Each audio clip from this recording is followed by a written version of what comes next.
اور واقعی یہ توفیق الہی ہے، یہ کرنے سے نہیں حاصل ملتی ہے، اللہ کسی کو خوش اخلاق بنا دیتا ہے۔ کتنے بڑے بڑے علماء ہیں جو بد اخلاق ہیں، کتنا جاہل ہوتا ہے انسان لیکن بہت خوش اخلاق ہوتا ہے، کتنے مریض ہوتے ہیں بہت با اخلاق بہت خوش اخلاق، کتنے ڈاکٹر ہوتے ہیں کہ ان کا چہرہ دیکھنے کے بعد انسان چاہتا ہے کہ دوبارہ آنا ان کے یہاں نصیب نہ ہو۔ تو علم سے اس کا تعلق نہیں ہے، اس کا تعلق ہے رحمت الہی سے، اس کا تعلق ہے توفیق الہی سے۔ اس کی دعا کرنی چاہیے کہ اللہ ہم کو خوش اخلاقی عطا فرما۔ وہ جب کہہ رہا ہے کہ یا رسول اللہ جنت میں جانا چاہتا ہوں، پیغمبر نے فرمایا عمل کرو، کہا عمل میں اتنا مضبوط نہیں ہوں، کہا خوش اخلاقی اپناؤ، کہا وہ بھی نہیں ہو پاتا ہے، لڑنے لگتا ہوں لوگوں سے۔ تو رسول اللہ نے کہا تمہارے پاس اونٹ ہے؟ کہا ہاں اونٹ ہے۔ کہا اونٹ پر مشکیزے میں پانی بھر کے لادا کرو اور مدینے کے ایک گھر میں جا کر پیاسوں کو پانی پلائے گا۔ یہ تو کر سکتے ہو، صلوات پڑھو۔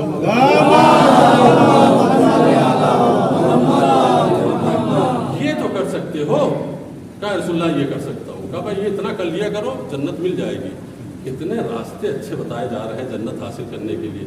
کوئی ضروری نہیں ہے کہ آپ نماز شب کے پابند ہو تبھی جنت میں جائیں گے، کوئی ضروری نہیں ہے کہ صبح شام آپ دو پارے قرآن ختم کرتے ہو تبھی جنت میں جائیں گے۔ اگر اللہ کے بندوں کے ساتھ بیہیویئر ہمارا اچھا ہے تو جنت ہماری پکی ہے، لیکن سب کچھ کرنے کے بعد اگر بندوں کو ہم نے ناراض کیا ہے، ان کا دل دکھایا ہے، تو ہو سکتا ہے کہ ساری عبادتیں ہماری فنا کر دی جائیں۔ اسی لیے آیت اللہ مجتہدی فرماتے تھے کہ عبادت کرنا ہنر نہیں ہے، عبادتوں کو محفوظ رکھنا ہنر ہے، عبادتوں کو باقی رکھنا ہنر ہے۔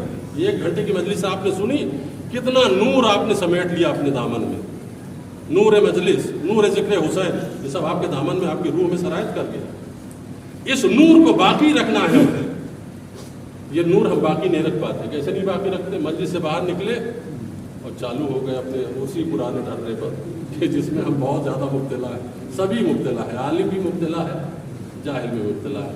جتنے بھی ہمارے نیک عمل تھے وہ سب ختم ہو گئے۔ جو ثواب ہم کو مجلس میں ملا تو فرماتے تھے کہ اپنے ثواب کو پھٹی ہوئی جیب میں نہ رکھا کرو، جیب محکم رکھا کرو پھر ثواب رکھا کرو۔ ہمارا ثواب پھٹی ہوئی جیب میں رہتا ہے کہ ہم باہر نکلتے ہیں وہ ہماری تھیلی پھٹ جاتی ہے اور سارا ثواب باہر نکل جاتا ہے۔ اچھا غیبت کی بات آئی ہے تو ایک لطیفہ بھی سن لیجیے۔ کسی نے کہا کہ غیبت نہ کیا کرو، اس لیے کہ قرآن کہتا ہے کہ جو غیبت کرتے ہیں وہ اپنے مردہ بھائی کا گوشت کھاتے ہیں۔ مجلس میں سے ایک شاطر جوان بیٹھا تھا، کھڑا ہوا، کہ مولانا صاحب اگر کوئی اکلوتا بھائی ہو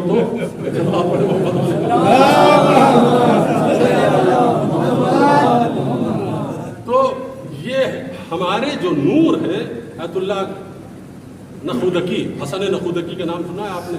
ان کے لیے آیت اللہ مجتہدی فرماتے تھے کہ ہم سب بھی نیک عمل کرتے ہیں لیکن وہ کیفیت، وہ کمال ہمارے اندر نہیں ہے، وہ کمال نہیں ہے جو آیت اللہ حسن نخودکی کے اندر تھا۔ پوچھا گیا کیا تھا ان کے اندر کمال؟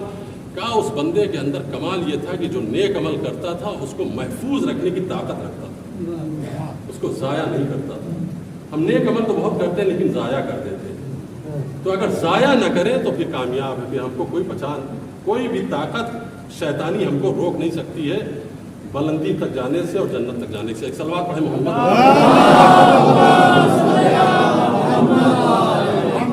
بات ہو رہی ہے رحمت الہی کی، رحمت رسول کو سمجھیے، اس کے بعد رحمت الہی کو سمجھیے۔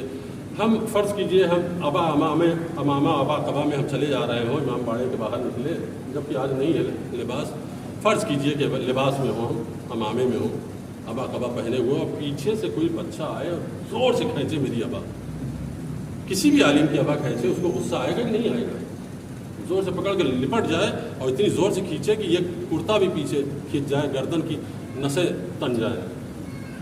کون عالم ہے ایسا دنیا میں؟ مجھے بتائیے۔ شاید آیت اللہ بھی ہوگا تو اس کو بھی غصہ آ جائے، مرجع تقلید ہوگا اس کو بھی غصہ آ جائے۔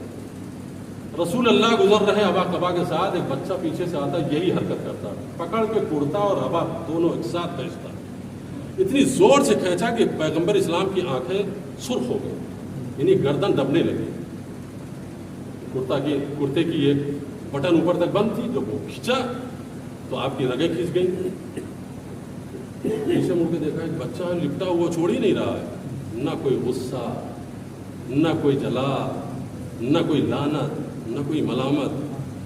آج ضرورت اس بات کی ہے کہ پیغمبر اسلام کی سیرت زیادہ سے زیادہ پڑھی جائے، اس لیے کہ حملے زیادہ ہو رہے ہیں، رسول خدا کے کردار پر غیر مسلموں کے حملے زیادہ بڑھ گئے ہیں. اس لیے پہچانوانے کی ضرورت ہے کہ میرے رسول کا کردار پہچانوایا جائے کہ رسول کا کردار کیا. وہ بچہ لپٹا ہوا ہے, زور سے کھینچ رہا ہے, اور پیغمبر اسلام مڑ کے دیکھ رہے ہیں بچے کیا ہے, کیوں میری ابا کھینچ رہا ہے. تو کیا کہتا ہے معلوم؟ وہ کہتا ہے یا رسول اللہ میری ماں نے مجھے بھیجا ہے. نام بھی اس کا نام ہے عبداللہ ابن ام حکم.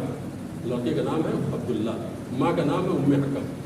یا رسول اللہ میری ماں نے بھیجا. کیوں بھیجا ہے؟ کہا رسول اللہ کی ابا لے کر آؤ, تبرکن میں اس کو اپنے گھر میں رکھوں گی. بھائی یوں تبرک کوئی حاصل کرتا ہے؟ یوں تبرک مانگا جاتا ہے؟ کہتے ہیں نا وہ ہندوؤں میں محاورہ ہے کہ پرساد کے لیے مندر توڑنا. ایک سلوات پڑھے محمد والے محمد. وہ کھینچ رہا ہے تو رسول اللہ نے کہا کہ کیا ہے, کیوں کھینچ رہا ہے؟ کہنے لگا کہ اماں نے ہمارے بھیجا. کہا کہ جہاں بھی رسول اللہ ملے ان کی ابا لے کر آؤ, مجھے بہت سخت ضرورت ہے اس ابا کی. اس کو تبرک کے طور پہ ہم اپنے گھر میں رکھیں گے, بیماروں کو اس کا پانی پلائیں گے, ان کو شفا ملے گی. اللہ کی عظمت کی قسم, بغیر چہرے پہ پل لائے ہوئے فوراً ابا اتاری, تہ کیا, اس بچے کے ہاتھ میں رکھا, فرمایا میرے بچے اس کو لے کر جاؤ. آدھی ابا خود لینا اور آدھی اپنی خالہ کو دے دینا, اس لیے کہ اس نے بھی مانگی. ایک سلوات پڑھے محمد.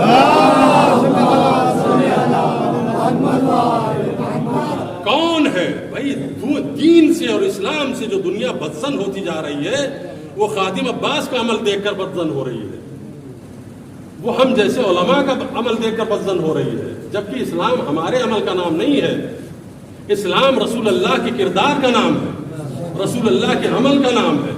اور رسول اللہ کی سیرت اس طریقے سے بیان ہوئی ہوتی تو نان مسلم اور غیر مسلم کبھی رسول خدا پر ٹپڑی نہ کرتے. یہ جو تبصرے ہوتے رسول اللہ کی ذات پر, ان کے کردار پر, اس لیے کہ ویسا کردار پیش ہی نہیں کیا گیا.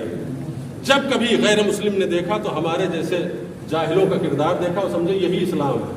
اسلام مولوی کے عمل کا نام نہیں ہے, اسلام پیغمبر اسلام کے کردار کا نام ہے. اسلام ائمہ اطہار کے کردار کا نام ہے کہ جب بچہ لپٹ جاتا ہے ابا سے تو پیغمبر اسلام اس کو سرزنش نہیں کرتے, ابا اتار اس کے حوالے کرتے. ایک سلوات پڑھے محمد والے. نماز پڑھ رہے ہیں, نماز پڑھتے پڑھتے ایک مرتبہ جلدی سے الحمدللہ تیزی سے اسپیڈ سے پڑھانا شروع کیا, قل اللہ تیزی سے پڑھانا شروع کیا. قنوت شاید پڑھا نہیں, چھوڑ دیا, یوں مستحب ہے چھوڑ دیا. ذکر رکوع ایک مرتبہ پڑھا, کھڑے ہو گئے, پوری نماز شارٹ کی, جلدی جلدی اللہ اکبر کہا. یا رسول اللہ کیا ہو گیا, اتنی جلدی نماز کیوں ختم ہوئی؟ فرمایا اما سمعتم صرخۃ الصبی, مسجد کے باہر ایک بچے کی فریاد نہیں سن رہے تم؟ ایک بچہ رو رہا ہے, اہل بیت کے گھرانے کا بچہ نہیں رو رہا تھا, مدینے کا کوئی بچہ رو رہا تھا. فرمایا ایک بچہ رو رہا ہے, اس بچے کی آواز نہیں سن رہے ہو؟ یہ ہے رحمت للعالمین کا مطلب. وما ارسلناک الا رحمت للعالمین. یہ اس قدر ڈوبے ہوئے ہیں رحمت میں کہ جنگ احد میں پیغمبر اسلام صرف ایک ہاتھ اٹھاتے اور بلند کر کے کہتے یا اللہ اس پوری قوم کو غارت کر دے, تباہ کر دے, ایک بھی دشمن نہ بچتا. لیکن کیفیت کیا ہے؟ اپنے بھی چھوڑ کر چلے جا رہے ہیں.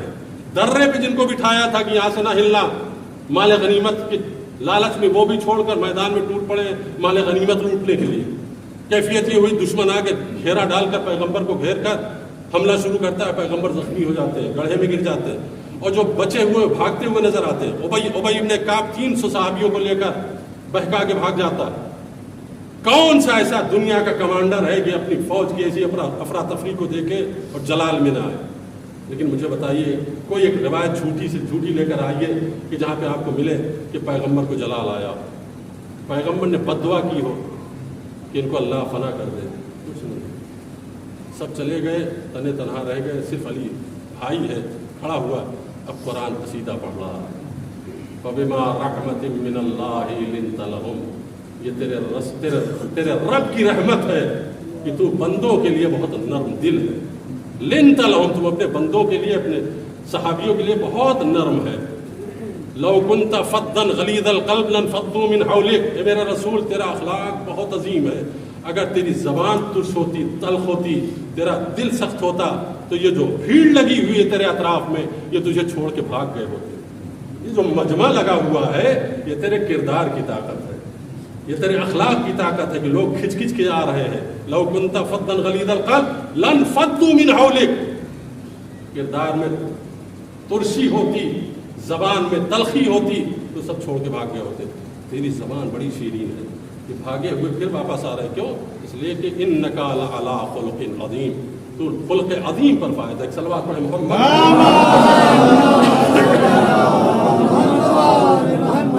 پورا گھرانہ اہل بیت عصمت و طہارت کا، صرف سید رسول خدا کی سید المرسلین کی بات نہیں کر رہا ہوں، پورے گھرانے کا ہی کردار ہے کہ سب رحمتیں پیکر رحمت بن کر آئے. سید الشہداء کا کردار دیکھ لیجیے. باپ کے پاس گئے ہیں، اپنے غلام کو دیکھا ہے کہ وہ اپنے کتے کو ایک لقمہ خود کھاتا ہے، اپنے کتے کو کھلاتا ہے. سید الشہداء نے فرمایا کہ میں نے تجھے راہ خدا میں آزاد کیا. کہا مولا کون سی نیکی پسند آ گئی؟ کہا تو نے اللہ کی مخلوق پہ رحم کیا، اس رحم کی وجہ سے میں نے تجھے آزاد کر دیا. یہ بتا اتنا رحم کیوں کیا تو نے؟ کہا کہ یا فرزند رسول یہ باغ آپ کا ہے، یہ نگہبان جو جانور ہے یہ بھی آپ کی خدمت کر رہا ہے، میں بھی خدمت کر رہا ہوں. میں اس کو روٹی اسی لیے کھلا رہا تھا یہ کہہ کر کہ جو خدمت میری ہے وہی خدمت تو تیری ہے، ہم دونوں ایک ہی مالک کے نوکر ہیں، لہٰذا اس کو روٹی دے رہے تھے. معصوم نے فرمایا میں نے تجھے آزاد کیا اور یہ باغ بھی تیرے حوالے کیا. اب یہاں پر ٹھہر کر ایک جملہ میں کہنا چاہتا ہوں. اگر عشق حسین میں نجس جانور کو کوئی کھانا کھلائے تو حسین اس کو دنیا میں اتنا نوازتے ہیں کہ غلام ہو تو آزادی عطا کرتے ہیں، اپنا باغ اس کے حوالے کرتے ہیں. اگر کوئی عاشق حسین ان کی محبت میں انسانوں کو کھانا کھلائے، لنگر کرے ان کی محبت میں، مجلس کرے ان کی محبت میں، خون بہائے ان کی محبت میں، اور حسین اس کو فراموش کر جائے، یہ کیسے ہو سکتا ہے؟ حسین فراموش کر سکتے ہیں؟ ابدا، یہ سوچ نہیں سکتا کوئی. اس لیے کہ یہ کریم ابن کریم ہے. حسین ابن علی غلاموں کو نہیں فراموش کرتے، جانوروں کو کے اوپر احسان کرنے والوں کو نہیں فراموش کرتے، تو جو ان کے چاہنے والے ہیں ان کو کیسے فراموش کر دیں گے؟ بس میں اس سے زیادہ اب آپ کا وقت نہیں لوں گا. یہ ایصال ثواب کی مجلس ہے اور جانے والا اس دنیا سے جو گیا ہے وہ بھی عزادار امام حسین. ماتم دار تھے، وہ بھی ماتم کرتے تھے. صفیں جب لگتی تھیں انجمنوں کی تو بیچ میں کھڑے ہو کے ماتم کرتے تھے. یہی وہ ہمارا سرمایہ ہے جو مرنے کے بعد کام آئے گا. سب سے عظیم سرمایہ اگر کوئی ہے تو عشق حسینی میں اٹھنے والا ہاتھ، عشق حسینی میں بہنے والے آنسو، عشق حسینی میں خرچ ہونے والا پیسہ، یہی کام آنے والا ہے. نماز ہو سکتا ہے کہ بخشوا دے، ہو سکتا ہے، گارنٹی نہیں ہے، لیکن عشق حسین اس پر ہو سکتا ہے، میں نہیں کہوں گا. 100% عشق حسینی بخشوائے گی، 100% محبت حسینی بخشوائے گی. اس کے علاوہ ہمارے پاس سرمایہ کیا ہے؟ حسین کی محبت کے علاوہ اس شیعہ قوم کے پاس کیا ہے؟ حسین نے وعدہ کیا ہے کہ ہم تمہارے کام آئیں گے، روز محشر، قبر میں تمہارے کام آئیں گے، محشر میں تمہارے کام آئیں گے. ہاں عزیزو، سید الشہداء 1400 برس گزر گئے، ہم ان کی یاد کیوں مناتے ہیں کہ نہ ایسا مظلوم تاریخ روئے زمین پہ آیا ہے اور نہ ایسا بھوکا پیاسا روئے زمین پہ آیا.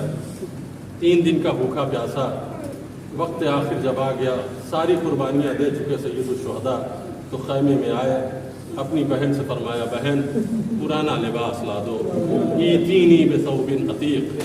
پرانا لباس آیا. حسین نے اس کو بھی جگہ جگہ سے چاک چاک کرنا شروع کیا. بہن نے پوچھا بھیا اس لباس کو کیوں چاک چاک کر رہے ہو؟ فرمایا بہن میں جانتا ہوں میرا دشمن بہت ہی پست ہے، بہت ہی لئیم ہے، وہ شہادت کے بعد میرے جسم سے لباس بھی اتار لے گا. میں اس لباس کو جگہ جگہ سے چاک چاک اس لیے کر رہا ہوں تاکہ جسم پہ محفوظ رہ جائے. لیکن کیا یہ لباس محفوظ رہا؟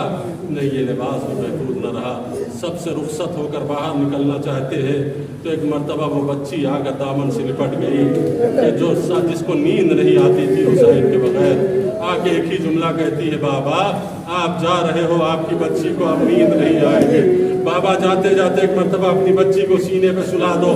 حسین جلتی ہوئی زمین پر لیٹے، اپنی شہزادی سکینہ کو اپنے سینے پہ لٹایا. نہیں معلوم کتنی دیر تک لیٹے رہے. ہم مقتل کا جملہ ہے اتنی دیر لیٹے رہے کہ بچی کو نیند آ گئی. حسین نے بچی کو گود میں لیا، اپنی بہن کو بلایا، زینب میری بچی تمہارے حوالے. بچی کو حوالے کر کے گئے، مقتل میں پہنچے. اب یہاں سے شہزادی زینب کے زمانی ایک جملہ سن لیجئے. شہزادی فرماتی ہے جب میرا بھیا مقتل میں گیا ہے تو تلوار جب نکالی ہے تو حسین قلب لشکر پہ حملہ کر رہے تھے. قلب لشکر پہ بہادر نہ ہو تو حملہ نہیں کر سکتا، یعنی جو لشکر کا بالکل سینٹر ہوتا ہے اس پر امام حسین حملہ کر رہے تھے۔ اور شہزادی کہتی ہے میرے بھیا کی سیرت تھی کہ حملہ قلب لشکر پہ کرتے تھے اور فوج میں بھگدڑ مچ جاتی تھی، اور جب فوج پیچھے بھاگتی تھی تو میرا بھائی 3 دن کا بھوکا پیاسا واپس آتا، اور خیمے کے قریب ایک جگہ حسین نے معین کی تھی، اس جگہ پہ آ کے کھڑے ہو جاتے تھے اور کھڑے ہو کے کہتے تھے لا حول ولا قوت الا باللہ، کسی کی کوئی طاقت نہیں ہے، کسی کی کوئی حیثیت نہیں ہے سوائے اللہ کے۔ شہزادی کہتی ہیں حسین کے جملے سے، اس آواز سے ہم کو ڈھارس ہوتی تھی، ساری بیویوں کو ڈھارس ہوتی تھی کہ ہمارا وارث زندہ ہے۔ ام رباب بھی خاموش ہو کر اس آواز کو سنتی تھی، لیلا بھی خاموش ہو کر اس آواز کو سنتی تھی، میں بھی اس آواز کو سنتی تھی۔ کوئی شکوہ نہیں، کوئی پانی نہیں مانگ رہا ہے، کوئی کھانا نہیں مانگ رہا ہے، بس ایک ہی آواز کو سن رہا ہے، بس سنو کہ میرا حسین کیا کہہ رہا ہے۔ جیسے ہی حملہ کیا واپس آئے، اس نقطے پہ کھڑے ہوئے فرمایا لا حول ولا قوت الا باللہ، اور جیسے ہی فرمایا بیویاں ایک دوسرے کو دیکھ رہی ہیں اور ہنستے ہوئے کہہ رہی ہیں میرا حسین ابھی زندہ ہے، حسین ابھی زندہ ہے۔ کیوں؟ اس لیے کہ حسین کی آواز آ رہی ہے۔ 3-4 مرتبہ ایسا ہوا کہ فوج کو بھگاتے ہیں، واپس پوائنٹ پر نقطے پہ آتے ہیں اور فرماتے ہیں لا حول ولا قوت الا باللہ۔ اور ایک مرتبہ جب 5ویں منزل آئی، شہزادیاں منتظر ہے کہ میرے بھائی کی آواز آئے، میرے بھائی کی وہ آواز آئے۔ ساری بیویاں خیمے کی طرف کان کو لگائے ہوئے انتظار کر رہی ہیں آواز حسینی کو سننے کے لیے، لیکن دیر ہو گئی، حسین کی آواز نہ آئی۔ کس کی آواز آئی سنیں گے آپ؟ حسین کی آواز نہ آئی۔ اب جو آواز آئی تو حسین کے زخمی ذوالجناح کی آواز، حسین کے زخمی ذوالجناح کی آواز جو ہنہناتا ہوا در خیمہ پر آیا۔ اب بیبیاں فوراً واہ حسینہ کہتی ہوئی خیمے کے باہر نکلی۔ اب جو دیکھا تو باغ کٹی ہوئی، زین الجھی ہوئی، جگہ جگہ پر ذوالجناح کے تیر کے نشان ہیں۔ بس ایک مرتبہ شہزادی سکینہ آگے بڑھی، ذوالجناح کے قدموں سے لپٹ گئی، اور لپٹنے کے بعد بس ایک سوال کیا یا جواد قتل ابی ام سقیا تشانا، اے جواد بس اتنا بتا دے کہ میرا بابا جب مارا گیا تو پیاسا مارا گیا یا پانی پلا کے مارا؟ میرے بابا کو پیاسا شہید کیا گیا یا پانی پلا کے قتل کیا گیا؟ ذوالجناح رو رہا ہے۔ بیویوں نے وہ منظر دیکھا ہے اپنی آنکھوں سے۔ شہزادی وہ منظر میں پیش نہیں کروں گا، آخری وقت کا ایک جملہ، ایک منظر سن لیجئے اور زحمت تمام۔ جب حسین نشیب میں لیٹے ہوئے ہیں، زخموں سے چور ہو کر شمر قریب پہنچا حسین کو قتل کرنے کے لیے، ہلال ابن نافع کہتا ہے کہ میں بھی اس منظر کو دیکھنے کے لیے کہ دیکھو حسین کس کیفیت میں ہے، میں نشیب کے قریب گیا۔ اب جو جا کے دیکھا تو دیکھا حسین کے ہونٹ پپڑائے ہوئے، شدت عطش کی وجہ سے حسین کے ہونٹوں سے خون بہ رہا ہے، جگہ جگہ سے ہونٹ پھٹ گئے ہیں اور خون بہ رہا ہے۔ حسین کو پانی کی شدید ضرورت تھی، پانی نہیں مانگا حسین نے، لیکن میرا دل کباب ہو گیا۔ میں نے کہ ایسے حالت میں حسین کو پانی ضرور پلاؤں گا۔ میں جلدی سے مشکیزہ اٹھایا، شمر داخلے نشیب ہو چکا ہے، میں فرات کی طرف بھاگا ہوا گیا کہ فرات میں جا کر مشکیزے کو پانی سے بھروں، اور پانی بھرنے کے بعد لا کر آخری مرتبہ خدمت کر دوں سیدہ کے لال کی، اور حسین کو لا کے پانی پلاؤں۔ کہتا مشکیزہ بھرا، لا کر نشیب کے قریب پہنچا۔ اب جو نشیب کے قریب پہنچا تو کیا دیکھا، شمر مسکراتا ہوا نشیب سے باہر نکل رہا ہے، حسین کا کٹا ہوا سر شمر کے ہاتھوں میں ہے، اور ایک مرتبہ زمین کربلا کانپ رہی ہے، فرات کا پانی نہیں تو چل رہا ہے۔ خیمے کا پردہ ہٹا، سید سجاد نے وہی دور سے دیکھا، السلام علیکم یا ابا عبداللہ، السلام علیکم یا ابن رسول اللہ، السلام علیکم یا المدینہ ظلموا ایہم الظالمون، وآخر دعوانا الحمدللہ تقبل منا انک انت السمیع العلیم۔ پروردگار ہمارے اس مختصر سے اعمال کو قبول فرما، رب کریم مومنین جہاں جہاں بھی آباد ہیں کی عزت، آبرو، جان، مال، اولاد کی حفاظت فرما۔ پروردگار ہمارے مرحومین پر رحمت نازل فرما، بالخصوص ان مرحوم کے جن کے ایصال ثواب کی مجلس ہے، ان کو جوار رحمت میں جگہ بارگاہ عنایت فرما، اس مجلس کا ثواب ان کی روح تک پہنچا دے اور اعلیٰ علیین میں ان کو مقام عطا فرما۔ پروردگار ان کو شفاعت حسین علیہ السلام عطا فرما۔ پروردگار تجھے واسطہ اہل بیت عصمت و طہارت کے ہمارے مولا کے ظہور میں تعجیل فرما، ہم سب کو ان کے اعوان و انصار نصیب فرما۔ ایک مرتبہ سورہ حمد اور 3 مرتبہ سورہ اخلاص کی تلاوت فرما کر مرحوم سید حسین علی ابن ذوالفقار علی کی روح کا یہ ثواب کرتے ہیں۔